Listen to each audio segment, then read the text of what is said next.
Good evening students. আশা করি সকলে ভালো আছো। তো তোমাদের সাহিত্য মেলা থেকে নবম পাঠের অন্তর্গত লেখক মাইকেল অ্যান্টনির রাস্তায় ক্রিকেট খেলা এই গল্পটি আমরা পড়ছিলাম। তো আগের ক্লাসে লেখক সম্পর্কে এবং গল্পের কিছুটা আমরা বিস্তারিতভাবে জেনেছি। তো আজকে সেই গল্পের বিষয়বস্তুর পরবর্তী বিস্তারিত আলোচনা পর্ব নিয়ে আমি চলে এসেছি। চলো বাকিটা দেখে নেওয়া যাক। তো আগের ক্লাসে এই পর্যন্ত পড়েছিলাম আমরা। হুম। তো তারপর থেকে দেখো কি হয়। তো এইটুকুর মধ্যে আমরা পড়েছিলাম যে আহ বর্ষাকালে রাস্তায় গল্পকথক এবং তার দুই বন্ধু তাদের আহ খেলার ব্যাঘাত ঘটে। তারা রাস্তায় ক্রিকেট খেলতে পারে না, খুব কম খেলে। এবং যে গল্পকথক সে যখন ব্যাট করে তখনই যেন বৃষ্টি আসে আর তার খেলা হয় না। এবং সে প্রচন্ড পরিমাণে বৃষ্টিতে আহ বজ্রে বিদ্যুতে ভয় পায়। হুম। এ ভয়ঙ্কর প্রাকৃতিক দুর্যোগ দেখে সে ভয়ে এক প্রকার সিঁটিয়ে যায়। হুম। তো এই পর্যন্ত আমরা পড়েছিলাম এবং আমরা এটা দেখেছিলাম যে গল্পকথক তার নাম আমরা পরে দেখতে পাবো, আপাতত নাম নেই। তো তার যে আরো দুই বন্ধু অ্যামি আর ভার্ন, তারা তার উল্টো। তারা বৃষ্টিতে ভেজে আনন্দ করে, বৃষ্টিকে উপভোগ করে। হুম। লেবুর পাতায় করম চা, হে বৃষ্টি স্পেনে যা, এমন করে গান করে, প্রচন্ড পরিমাণে আনন্দ করে। কিন্তু তার উল্টো গল্পকথক, যে কিনা আহ, বৃষ্টিকেই ভয় পায়, তার বিরক্ত লাগে, তার ভালো লাগে না। বজ্রে বিদ্যুতে ঝড়ে সে ভয়ে কুঁকড়ে যায়। হুম। তো দেখো এবার তারপরের থেকে কি হচ্ছে। ভেতরে ভেতরে হিংস্র আবহাওয়াকে আমি ভয় পেতাম। তো গল্পকথক সে বলছে যে ভেতরে ভেতরে এই হিংস্র আবহাওয়াকে, হিংস্র আবহাওয়া বলতে এই ভয়ঙ্কর প্রাকৃতিক দুর্যোগের কথা বলা হয়েছে। এই যে ঝড় বৃষ্টি, বজ্র বিদ্যুৎ, এগুলোকে সে ভয় পায়। আর এই আবহাওয়াকে সে হিংস্র আবহাওয়া বলছে। হ্যাঁ। তো এই হিংস্র আবহাওয়াকে সে ভয় পেত। দেখো, বৃষ্টির ভয়, তার সঙ্গী আহ বাজ বিদ্যুতের ভয়। যে বৃষ্টিকে সে ভয় পেত এবং তার সঙ্গে এই বাজ পড়া, বিদ্যুৎ পড়া, আহ এগুলোও তো বৃষ্টির সঙ্গী। বৃষ্টি হলেই কি কেবলমাত্র ঝমঝমিয়ে বৃষ্টি হয়ে থেমে যায় তা নয়। যত পরিমাণে গরম পড়ে তত পরিমাণে বজ্রবিদ্যুৎ সহ বৃষ্টি হয়, বজ্রবিদ্যুৎ বেশি পড়ে। তো বৃষ্টির সঙ্গী এরা। বৃষ্টি হচ্ছে মানেই বাজ পড়বে, বিদ্যুৎ চমকাবে, তাই না? তাই বলছে বৃষ্টির ভয়, তার সঙ্গী বাজ বিদ্যুতের ভয়। হুম। তো এখানে বৃষ্টির সঙ্গী কারা, কাদের কথা বলা হচ্ছে? না, বাজ বিদ্যুতের কথা বলা হচ্ছে। কেমন? তারপর দেখো, উপকূলে আছড়ানো সমুদ্রের ভয়, ঝোড়ো হাওয়ার ভয়, বৃষ্টি থেমে যাওয়ার পর সবকিছু মরার মতো হয়ে থাকার ভয়। হ্যাঁ। তো এই গোটাটাকেই সে ভয় পায়, মানে গোটা এই বৃষ্টিকালীন অবস্থা, বৃষ্টি থেমে যাওয়ার পরের অবস্থা, প্রকৃতির এই অবস্থা, মানে সব রকম অবস্থাকেই সে ভয় পায়। বৃষ্টির সাথে সাথে যেমন বাজবিদ্যুতের ভয় পায়, তেমনি উপকূলে আছড়ানো সমুদ্রের ভয় পায়। উপকূল যে নদী, সমুদ্রের উপকূলবর্তী স্থান বা ভূমি। হুম। তো দেখো, মানে তীরবর্তী ভূমি, তোমরা বুঝতেই পারছো যে নদীর তীর, নদীর কূল, একে উপকূল বলা হয়ে থাকে। তো সেটা সমুদ্রের ক্ষেত্রেও হতে পারে, নদীর ক্ষেত্রেও হতে পারে। তো এখানে সমুদ্রের কথা বলা হচ্ছে, তো উপকূলটা সমুদ্রের, অর্থাৎ উপকূলে আছড়ানো সমুদ্রের ভয়। দেখো, সমুদ্রে যখন ঢেউ হয়ে আসে, সেই ঢেউটা কোথায় এসে আছড়ে পড়ে? সমুদ্রের কিনারায়, সমুদ্রের তীরবর্তী ভূমিতে, সমুদ্রের উপকূলে, তাই তো? সমুদ্রের উপকূলে এসে যেখানে বাধাপ্রাপ্ত হয় সেখানেই আছড়ে পড়ে, তাই না? তো সেজন্যই বলছে যে এই প্রাকৃতিক দুর্যোগের ফলে কি হয়, যে সমুদ্রের জল আরো ফুলে ফেঁপে ওঠে, তাই না? এবং ঝড় এক প্রকার, ঝড়ের আহ সূত্রপাত হয় সমুদ্র থেকেই বলে আমরা জানি, তাই না কি? তো যেহেতু ঝড় বজ্রবিদ্যুৎ সহ বৃষ্টি হচ্ছে, সমুদ্রের জল তো ফুলে উঠবে, সমুদ্রের ঢেউ বেড়ে যাবে। সমুদ্রের ঢেউ বেড়ে যাওয়া মানে সমুদ্রের জল আছড়ে উপকূলে এসে পড়বে। তো সমুদ্রের এই উপকূলে আছড়ানোর এই এই রূপটা, সমুদ্রের এই রূপটাকেও সে ভয় পায়। হুম। তারপর ঝোড়ো হাওয়ায় ভয় পায়, মানে ঝোড়ো হাওয়া তাকেও ভয় পায়। হুম। তো ঝড় হওয়ার সময় যে গুরু গুরু আওয়াজ হয়, হ্যাঁ, তার ফলেও একটা তার ভয় কাজ করে। তো সে ঝড়কেও সে ভয় পায়। তারপর বলছে বৃষ্টি থেমে যাওয়ার পর সবকিছু মরার মতো হয়ে থাকার ভয়। দেখো, এই এই বৃষ্টি ঝড় এগুলো যখন থেমে যায়, তখন চারদিকটা কেমন স্তব্ধ হয়ে থাকে। হুম। নিশ্চুপ হয়ে থাকে, আহ যেন মরার মতো হয়ে থাকে। গল্পে কথকের কথায় যে মরার মতো হয়ে থাকে যেন আমাদের আশেপাশের প্রকৃতি বা মানুষজন, হুম, সবকিছুকেই সে বুঝিয়েছে। তারপর আর একবার বিদ্যুৎ ঝলকে চমকে উঠলাম, মানে বিদ্যুৎ যখন ঝলকে উঠলো, হ্যাঁ, তখন গল্পকথক ভয়ে একদম চমকে উঠলো। তার কারণ সে জানে বিদ্যুতের আলো দেখা যাচ্ছে মানে, মানে বিদ্যুৎ পড়লো বা বিদ্যুৎ চমকালো বা বিদ্যুৎ ঝলকালো, সেই আলোতে সে বুঝতে পারছে যে এবার জোরে বাজ পড়বে। হুম। তো দেখো, চমক ভাঙবার আগেই আবার এক ভয়ঙ্কর বজ্রপাতের শব্দে আকাশ কেঁপে উঠল। যে বিদ্যুতের ঝলকানিতে সে যেমন চমকে উঠল, সেই চম মানে সেই চমক ভাঙার আগেই একটা ভয়ঙ্কর বজ্রপাতের শব্দে আকাশ কেঁপে উঠল, যে খুব জোরে একটা বাজ পড়লো। সেই বাজের আওয়াজে যেন সমস্ত আকাশ একেবারে কেঁপে উঠলো থরথর করে। হুম।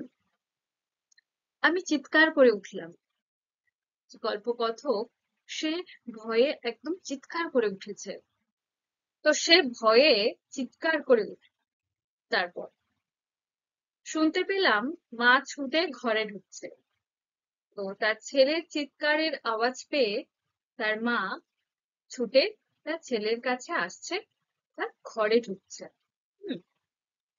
আবার বাজ পড়লো, আর আমি ছিটকে চলে গেলাম খাটের তলায়। যে মুহুর্মুহু বাজ পড়ছে, অর্থাৎ বাজের ওপর বাজ পড়ছে। হ্যাঁ। তো পরপর এত আহ, আকাশ বিদারী আওয়াজ করে যে বাজ পড়ছে, এমনি সে ভয় পায়, আর এত জোরে জোরে বাজ পড়ছে, তার ফলে সে ভয়ের চোটে ছিটকে খাটের তলায় চলে গেল। হুম, মানে লুকিয়েছে যেন এক প্রকার বাজের হাত থেকে বাঁচার জন্য। তারপর সেলো, সেলো, প্রথমে তোর ব্যাট। হুম। তাকে ডাকতে এসেছে। তাহলে এতক্ষণ পর আমরা গল্পে কথকের নাম জানতে পারলাম, যে সেলো। তো সেলো সোলে বলে তাকে কেউ ডাকছে, যে সেলো, প্রথমে তোর ব্যাট। তারা যে খেলছিল, ক্রিকেট খেলছিল, এবং বৃষ্টি আসার ফলে তারা চলে আসে, এবং আরো বজ্রবিদ্যুৎ পড়ে বলে সে ভয়ে ঘরে ঢুকে যায়। হুম, বাকিটা তোমরা শুনলে।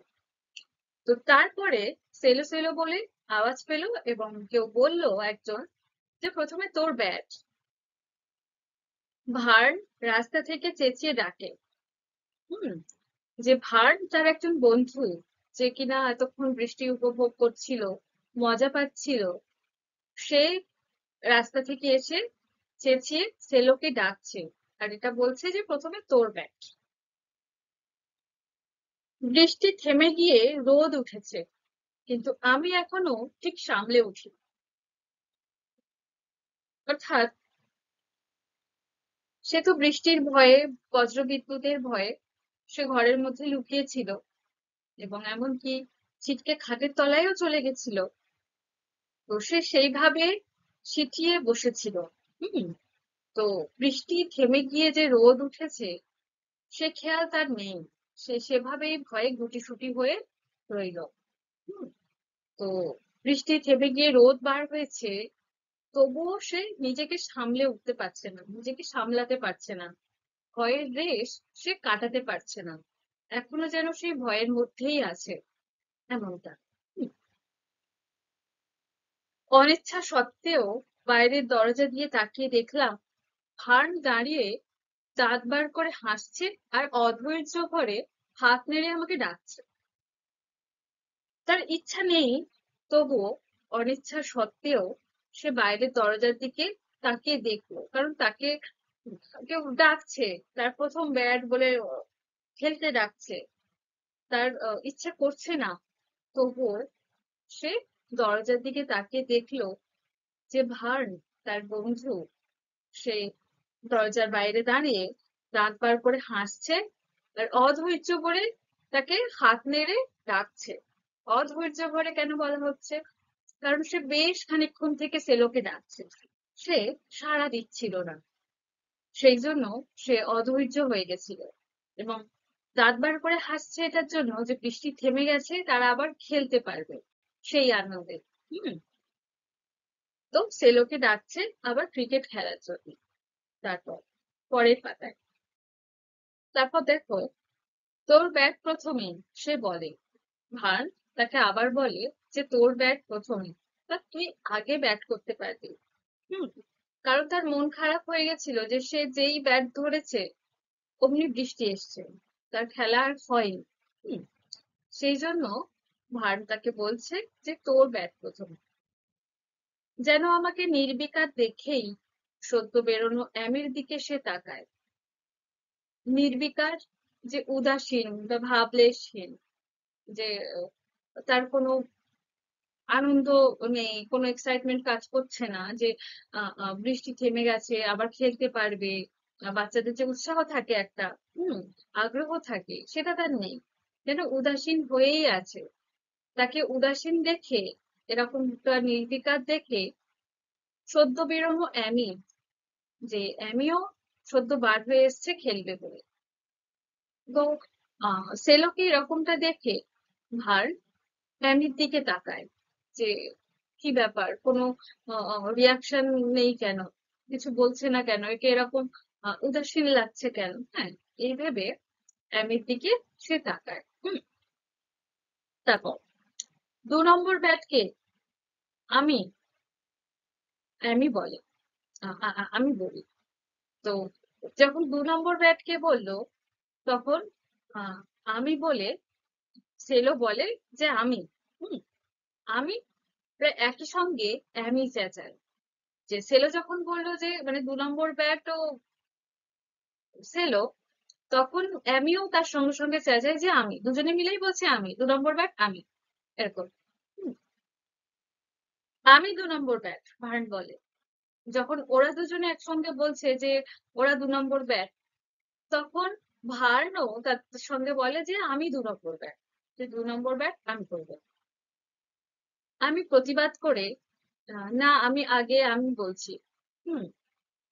যে যখন তারা দুজনে মিলে বলছে যে আমি আগে ব্যাট করব, যে 2 নম্বর ব্যাট আমি, এ বলছে 2 নম্বর ব্যাট আমি, তখন সে প্রতিবাদ করে বলছে, সেলো বলছে যে না, আমি আগে, আমি বলেছি, যে আগে আমি বলেছি যে আমি আগে খেলবো। তাই ওরা যখন বলছে, তাই সে প্রতিবাদ করছে যে না, আমি আগে খেলবো, আমি আগে বলেছি তাই আমি আগে খেলবো, এরকম। ভার্ন অধীর হয়ে পড়ে। এদিকে অ্যামি আর আমি তর্ক করি। অধীর, অধীর মানে যে অস্থির বা চঞ্চল, যে ভার্ন চঞ্চল হয়ে পড়লো, অস্থির হয়ে পড়লো। হ্যাঁ, আর এদিকে অ্যামি আর সেলো দুজনে মিলে তর্ক করছে কে খেলবে বলে। হুম। তারপর যেন তার মাথায় একটা মতলব আসে। পকেট থেকে একটা পেনি বার করে বলে, টস কর, কি চাস? তো যখন আমি ব্যাট করব বলে যখন আহ, দুজনের মধ্যে তর্ক বাঁধে, তখন এমির মাথায় একটা মতলব আসে, অর্থাৎ একটা বুদ্ধি আসে। হুম। তো আহ, সে কি করে, তার পকেট থেকে একটা পেনি বার করে। পেনি কি?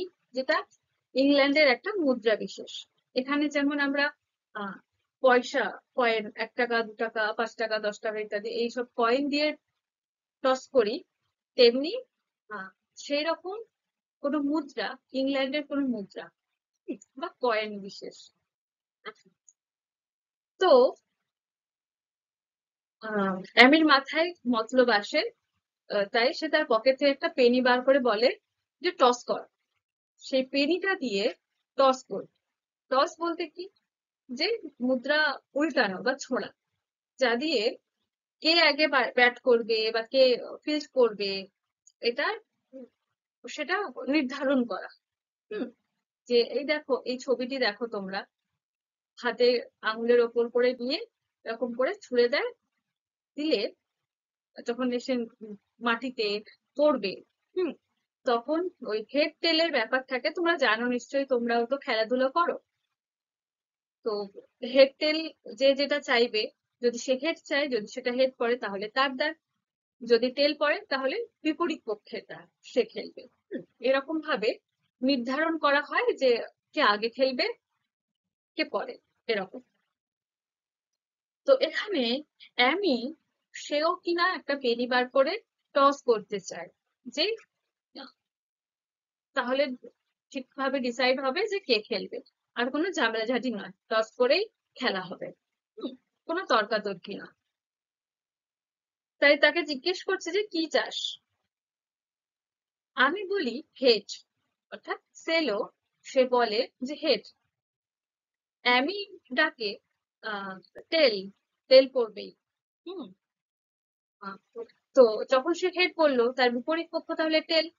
তাই জন্য অ্যামি বলছে যে টেল, টেল, টেল পড়বে, টেল পড়বেই। হুম। এরকম বলতে বলতে চাকতিটা উপরে ওঠে, পরে উল্টে যায়, টেল দেখা যায়। তো যখন সে চাকতিটা বা পেনিটা যখন টস করে, তারপর সেটা যখন নিচে এসে পড়ে, উল্টে যখন পড়ে, মানে পড়ে যখন উল্টে যায়, তখন টেল দেখা যায়। তার মানে কি হলো, যে আহ, অ্যামি জিতে গেল, অর্থাৎ অ্যামি আগে ব্যাট করবে আর সেলো পরে, কারণ সেলো তো হেড চুজ করেছিল, কিন্তু পড়েছে টেল, তার মানে কি অ্যামির দান। হুম। তো তারপর দেখো, ব্যথা পেয়ে চেঁচিয়ে উঠি, আমি খেলবোই না। হুম। তো যখন টেল পড়ে, কারণ সে চাইছিল যে সে আগে ব্যাট করবে, কিন্তু তা হলো না, টেল পড়েছে, অ্যামি খেলবে। তাই সে একটু ব্যথা পেল, কষ্ট পেল, তার খারাপ লাগলো, যে তার আশা ভঙ্গ হলো। কারণ সে ব্যাট করতে করতে, মানে ব্যাটটা ধরেছে সবে, বৃষ্টি এসে গেছে, তার আর খেলা হয়নি। তোর ব্যাট প্রথমে, তোর ব্যাট প্রথমে বলে তাকে নিয়ে আসা হয় খেলার জন্য, কিন্তু এখানে এসে তিনজনের মধ্যে তর্কাতর্কি শুরু হয়ে যায় যে কে আগে ব্যাট করবে। হুম। তো যাই হোক, মানে 2 নম্বর ব্যাটটা কে করবে? তো 2 নম্বর ব্যাট ও অ্যামিরই দান হয়। টসে অ্যামি জেতে। তাই জন্য সেলো, সে ব্যথা পেয়ে চেঁচিয়ে ওঠে যে আমি খেলবোই না। তখনও ব্যাট করতে পারলো না, এখনো সবার শেষে, তাহলে তো আবার বৃষ্টি এসে যেতে পারে, তাহলে আবার তার খেলা হবে না। এই জন্য সে চিৎকার করে ওঠে যে আমি খেলবোই না। হুম। তাতেও মনে হলো যথেষ্ট উৎপাত করা যায়নি, তাই দৌড়ে যাই যেখানে ভার্নের ব্যাট আর বল রেখেছিলাম, সেগুলো নিয়ে আমাদের বাড়ির পেছনে অদৃশ্য। তো কি বলছে, তাতেও মনে হলো যথেষ্ট উৎপাত করা যায়, যে সে যখন চিৎকার করে ওঠে যে আমি খেলবোই না বলে, তো এটুকু বলেও সে ক্ষান্ত যায়নি। তার মনে হলো যে আহ এটুকুতে চলবে না। উৎপাতটা কম হয়েছে, মানে দৌরাত্ম্য বা ঝামেলা যেটা বলে, যে ঝামেলাটা যেন কম হয়ে গেছে, আরো একটু বেশি করতে হতো। হ্যাঁ। এই বলে সে দৌড়ে সেখান থেকে ভার্নের ব্যাট আর বল যেগুলো সে যেখানে লুকিয়ে রেখেছিল সেখানে যায়, সেগুলো নিয়ে তাদের বাড়ির পিছনে অদৃশ্য হয়ে যায়, অর্থাৎ তার বাড়ির পিছনে চলে যায় সেখান থেকে। তারপর গায়ের যত জোর আছে তাই দিয়ে ওগুলোকে ঝোপের মধ্যে ছুঁড়ে ফেলি। তো সেই ব্যাট বল গুলিকে নিয়ে সে সেখান থেকে দৌড়ে তার বাড়ির পিছনে চলে যায়, গিয়ে তার তার শরীরে যত জোর আছে সমস্তটা দিয়ে ব্যাট আর বলটাকে ছুঁড়ে তার বাড়ির পিছনে সে ঝোপের মধ্যে ছুঁড়ে ফেলে দেয় সেলো। হুম যখন বাড়ির সামনে ফিরে আসি তখন ভার্ন কিংকর্তব্য ব্যবিমূঢ় হয়ে দাঁড়িয়ে আছে। তো সে যখন ওগুলো রাগের চোটে ফেলে দিয়ে চলে আসলো, এসে যখন বাড়ির সামনে আসলো, এসে যখন দেখছে যে ভার্ন সে কিংকর্তব্য ব্যবিমূঢ় হয়ে দাঁড়িয়ে আছে। কিংকর্তব্য ব্যবিমূঢ় মানে কি? যে হতবুদ্ধি সম্পন্ন, যে সে একদম অবাক হয়ে গেছে, হতবুদ্ধি হয়ে গেছে, এরকম হয়ে সে দাঁড়িয়ে আছে যে এটা কি হলো। হ্যাঁ, রাগ, অবাক সবটা মিলিয়ে এক এক হয়ে গেছে, এরকমটা একটা ভাব। সে বলে, সেলো, আর আর বল কোথায়? হুম সে বলছে যে সেলো, আচ্ছা ব্যাট। ভার্ন তখন বলে যে সেলো, ব্যাট আর বল কোথায়? সে সে যখন দেখছে যে সেলো যখন ফিরে আসে তার হাতে ব্যাট বল নেই, তাই সে অবাক হয়ে সেলোকে জিজ্ঞেস করে যে ব্যাট আর বল কোথায়? হুম, আমি রাগে খুঁজতে থাকি, কিসের ব্যাট বল? জানি না, যাও। এমন করে সে রাগ দেখায় তার বন্ধুর ওপর। সে রাগে খুঁজতে খুঁজতে বলে যে কিসের ব্যাট বল, আমি জানি না। কিন্তু সে সেটা ফেলে দিয়ে এসছে সেটা বলে। ওর বাড়িতে বলে দে আমি চেঁচাই, ফেলে দিয়েছে। হুম, সে আমি এতক্ষণ বুঝতে পারছিল না কি হলো, সে তাই চিৎকার করে বলে যে ফেলে দিয়েছে। অবাক হয়ে জিজ্ঞেস করলো। হুম, ভার্ন জোর করে মুখ বেঁকিয়ে হাসির ভঙ্গি করে বলে, ভারী তো একটা পুরনো ব্যাট আর বল, কিন্তু উঠোন থেকে বেরিয়ে যাবার সময় ওর চোখের কোণে জল চিকচিক করে দেখতে পাই। হুম, তো বন্ধুর ওপর সে রাগ করে আর কিছু বলতে পারেন, সে জোর করে মুখ বেঁকিয়ে হাসির ভঙ্গি করে, অর্থাৎ মুখে জোর করে হাসির রেখা ফুটিয়ে সে বলে যে ভারী তো একটা পুরোনো ব্যাট আর বল, তো গেল তো গেল, একটা পুরোনো ব্যাট বল গেছে তো কি হয়েছে, ও পুরোনো হয়ে গেছিল, কোনো ব্যাপার না। এরকমটা বলে এটা কিন্তু সে কষ্টের সঙ্গে বলে।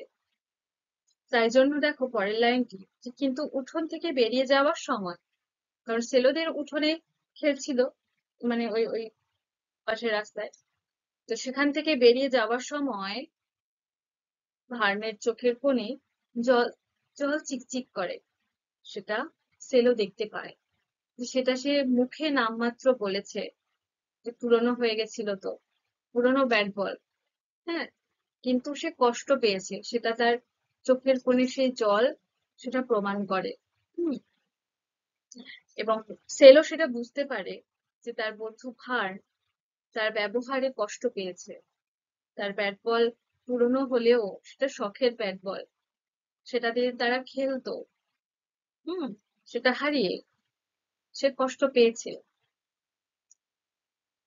তারপর দেখো, বাকি বর্ষাকাল আর রাস্তায় ক্রিকেট খেলিনি আমরা, সেই যে তাদের শেষ খেলা হলো।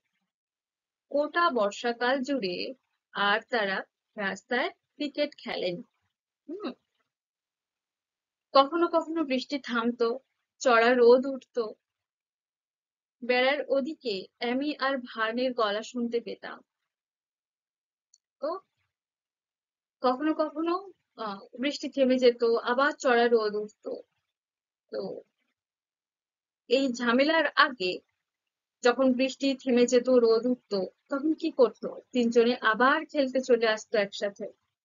কিন্তু এখন কখনো কখনো বৃষ্টি থামে বা চড়া রোদ ওঠে, কিন্তু তিনজনের আর একসাথে খেলা হয় না। বেড়ার ওদিকে অ্যামি আর ভার্নের গলা শুনতে পায় সেলো। এই সব সময়ে আমি রাস্তায় বেরিয়ে নিজের মনে শীষ দিতাম। মনে মনে ইচ্ছে হতো ওরা শুনতে পেয়ে বেরিয়ে আসতেও পারে, কিন্তু ওরা কখনো আসতো না। আমি বুঝতাম ওরা তখনও খুব রেগে আছে আর কখনো আমাকে ক্ষমা করবে না। তো সেলো নিজের ব্যবহারে নিজেই পস্তাচ্ছে, তার তার খারাপ লাগা কাজ করছে। সে বুঝতেই পারছে যে সে ঠিক করেনি কাজটা। বন্ধু তো, রেগে গিয়ে এতটা বাড়াবাড়ি না করলেও পারতো সে। হুম। তো দেখো, এই যে কখনো বৃষ্টি থামতো, চড়া রোদ উঠতো বেড়ার ওপার দিয়ে, অর্থাৎ দেখো ওদের তো গা লাগোয়া বাড়ি, এর উঠোনের শেষ তো তাদের বাড়ি শুরু, এরকম। তো বেড়া দিয়ে মাঝখানে একটা করে বাউন্ডারি করা থাকতো। হ্যাঁ। তো বেড়ার ওপার দিয়ে অ্যামি আর ভার্নের গলার আওয়াজ শুনতে পায় সেলো, কিন্তু তাদেরকে ডেকে একসাথে আর খেলতে পারে না। তো যখন বৃষ্টি থেমে চড়া রোদ উঠতো, সেই সময়ে সেলো কি করতো, রাস্তায় বেরিয়ে নিজের মনে শীষ দিত। শীষ কি, যেটাকে অনেকে সিটি বাজানো বলে থাকে, তোমরা বলে থাকো, যে ঠোঁট কুঞ্চিত করে, ঠোঁট গোল করে জিভের সাহায্যে যে বাঁশির মতো একটা তীক্ষ্ণ আওয়াজ করে, পাখির স্বরের মতো একটা যে আওয়াজ বেরোয়, হুম, যে আওয়াজটা উৎপন্ন হয়, সেটাকে শীষ বলে। তো সেই সেলও সেই সময় করে যখন রোদ উঠতো, তখন সে বার হয়ে এসে নিজের মনে শীষ দিত, এই আশায়, এবং তার এটা ইচ্ছেও হতো যে ওরা হয়তো শীষের আওয়াজ শুনতে পেয়ে তারা বেরিয়ে আসবে। কারণ, আর এটা, এই লাইনটা দেখে আমরা এটা বুঝতে পারি যে এর আগে, অর্থাৎ ঝামেলার আগে, তারা ঠিক এমনটাই করতো। যখন বৃষ্টি থেমে গিয়ে রোদ উঠতো, সেলো বাইরে বেরিয়ে এসে শীষ দিলে অ্যামি আর ভার্ন চলে আসতো, তারা আবার একত্রে খেলতো। তাই এখন সেটাই সে করে। বৃষ্টি থেমে যখন রোদ ওঠে, চড়া রোদ ওঠে, তখন সেলো বেরিয়ে নিজের মনে আপন তালে সে শীষ দেয়, এই আশায় যে তারা হয়তো বেরিয়ে আসতে পারে, এসে আবার খেলতে পারে। কিন্তু ওরা কখনো আসতো না। তাই সেলো বুঝতে পেরেছিল যে ওরা এখনো খুব রেগে আছেন, তাই তারা আসছে না, আর কখনো হয়তো সেলোকে ক্ষমা করবে না, এটা সে ভেবেছিল, সেলো। আচ্ছা, এইভাবে চললো বর্ষাকাল। তো এরকম করে গোটা বর্ষাকাল চললো, শেষ হলো বজ্রে বিদ্যুতে, উপসাগরের ঢেউয়ে আর মাতাল বাতাসে সেই রকমই ভয় ধরানো ভাব। তো গোটা বর্ষাকাল এরকম ভাবে কেটেছে, যেরকমটাই সেলো ভয় পায় বজ্রে বিদ্যুতে, উপসাগরের ঢেউয়ে বা সমুদ্রের সেই আহ তীরবর্তীতে বা উপকূলে আছড়ে পড়া ঢেউ, এবং মাতাল বাতাস, যে আত্মহারা হয়ে যাওয়া এরকম আর কি, মাতাল বাতাস, এলোমেলো করে দিয়ে যাওয়ার মতো বাতাস। হুম, তাই বলছে মাতাল বাতাসে সেই রকম ভয় ধরানো ভাব। যেমনটা সেলো ভয় পেয়েছিল, যেমনটা সেলো ভয় পায়, তেমন ভাবেই গোটা বর্ষাকাল কাটলো। হুম। কিন্তু যেসব লোকে এই কথা বলতো, তারা বলতো মেয়ারও তো এইরকমই, যে তাদের যে জায়গা, তাদের বাসস্থান, হুম, তাদের জন্মস্থান মেয়ারও, সেই জায়গাটা এরকম, যে বর্ষাকালে বজ্র বিদ্যুতে, মাতাল বাতাসে, উপসাগরের আহ সেই ভয়ঙ্কর আছড়ে পড়া ঢেউ, এই সমস্ততে গোটা বর্ষাকাল কাটে। এবং মেয়ারোর যারা বয়স্ক মানুষ, সেখানে যারা অনেক দিন থেকে বসবাস করছে, তারা তো তাদের জায়গা সম্পর্কে ভালো করে জানে, কারণ তারা দীর্ঘদিন, দীর্ঘ বছর ধরে সেখানে বাস করছে। তাই মেয়ারও সম্পর্কে তারা পুরো ওয়াকিবহাল, যে কোন ঋতুতে কেমনটা ভাব হয়। তাই বর্ষাকালে যে এরকমটা হয় তাই তারা জানে। তাই যেসব লোকে এই কথা বলতো যে ধুর গোটা বর্ষাকাল এভাবেই কাটছে, সারাক্ষণ বজ্রবিদ্যুৎ, কোথায় ঝোড়ো হাওয়া, হুম, এবং উপসাগরের তীরে আছড়ে পড়া ঢেউ, এরকম ভয়ঙ্কর ভাব নিয়েই গোটা বর্ষাকাল কেটেছে, এরকমটা যখন কেউ কেউ বলতো, তখন আহ তারা বলতো, যে সেখানকার মানুষজনরা বলতো যে মেয়ারও তো এরকম, মেয়ারও সে জায়গাটা তো এরকমই, বর্ষাকালে তো এরকমটাই হয়, এটা বাঁধা ধরা। আর এই নিয়ে হাসাহাসি হতো। আর এটা নিয়ে, এই কথাগুলি নিয়ে তারা নিজেদের মধ্যে হাসাহাসি করতো। কেমন? তো রাস্তায় ক্রিকেট খেলা গল্পটি সম্পর্কে আজকেও কিছুটা আলোচনা হলো, বিস্তারিত ভাবে, শব্দের অর্থ করে করে, লাইন ধরে ধরে। তো আশা করছি তোমরা বুঝতে পেরেছো সকলে। যদি না বুঝতে পারো, কোথাও যদি কোনো শব্দের অর্থ না বুঝতে পারো, কিংবা আহ গল্পের কোনো লাইন, কোনো বাক্যের ব্যাখ্যা না বুঝতে পারো, তার মর্মার্থ না বুঝতে পারো, তাহলে আমাকে বলতে পারো নির্দ্বিধায়। আমি তোমাদেরকে আবার বলে দেওয়ার চেষ্টা করব। কেমন? তো ভালো থেকো সবাই। দেখা হচ্ছে পরের ক্লাসে এই গল্পের আহ, পরবর্তী বিস্তারিত আলোচনা পর্ব নিয়ে। ধন্যবাদ।